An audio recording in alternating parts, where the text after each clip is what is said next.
Thank you, Mr. Chairman and Ranking Member. Both of you, this hearing has been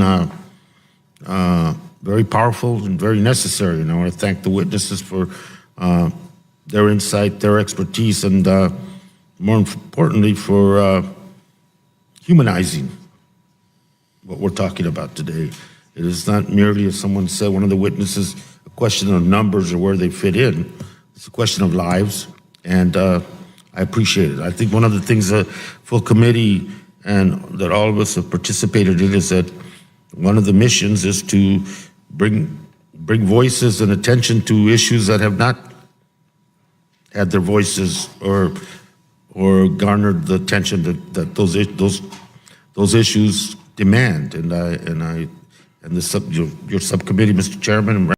Let me just a couple of questions, if I may.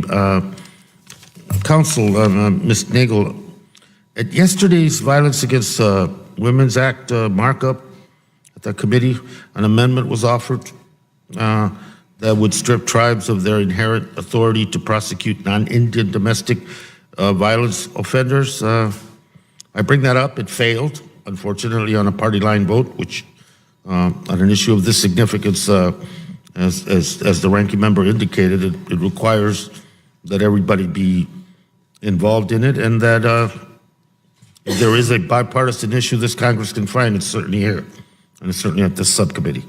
And I want to know, how's that going to impact the issue of missing and murdered Indigenous women, if you don't mind? Thank you, Chairman. Yesterday's proposed amendment was very disappointing to see.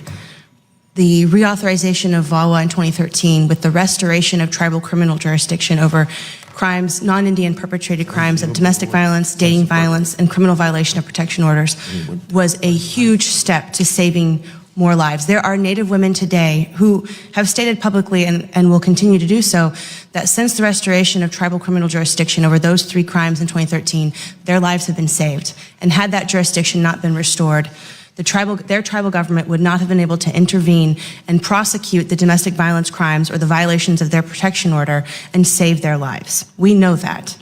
We know that tribal jurisdiction, giving the government closest to the ground to Native women to prosecute these crimes and protect them and their children, is the best form of security a Native woman can have. So it's very disappointing to see. And also, I will say, in addition to just it being disappointing that anyone would even suggest rolling back this progress that's happened in the last 5 or 6 years, is the only statement that was made in support of the amendment was that simply tribal jurisdiction and prosecuting of non-Indians in tribal courts is unconstitutional. That was the same rhetoric that was given in 2013 against VAWA. That's based on a prejudicial view that tribal courts must be incompetent and cannot fairly adjudicate the rights of non-Indian defendants. The 5-year NCAI report, which came out documenting the first 5 years of the implementation of 2013 restored criminal jurisdiction, shows that in that first 5 years, not a single non-Indian defendant, despite numerous cases from numerous tribes, filed a habeas corpus petition, or lodged any formal complaints about any rights violations in tribal courts. So these are prejudicial beliefs that are not founded on any actual facts and reality. And at the end of the day, the concern is just, if the tribal jurisdiction is stripped away, that will put more... What the motivation is for, but that's another question. Ms. Deere, all the witnesses in their own way reference the fact that the urban residents, indigenous folk, tribal affiliation, and their role in this process. Do you urban Indian centers like the Tucson Indian Center, where I'm from, in a tribal center, as pieces of legislation related to the issue we're talking about, are they important conduits, important affiliations? Anybody wants to.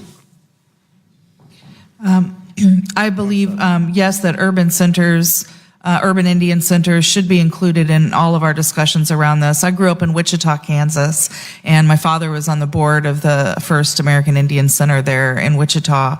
And I know that was sort of a place of refuge for many people, a place where people could find one another. And I think if we're talking about who's going to be eligible for funding, should funding be appropriated for this crisis, I think we should consider the possibility that urban Indian centers be provided with funding so that they can support the families in the urban areas. Thank you, and thank you for the indulgence. Mr. Chairman, you're back.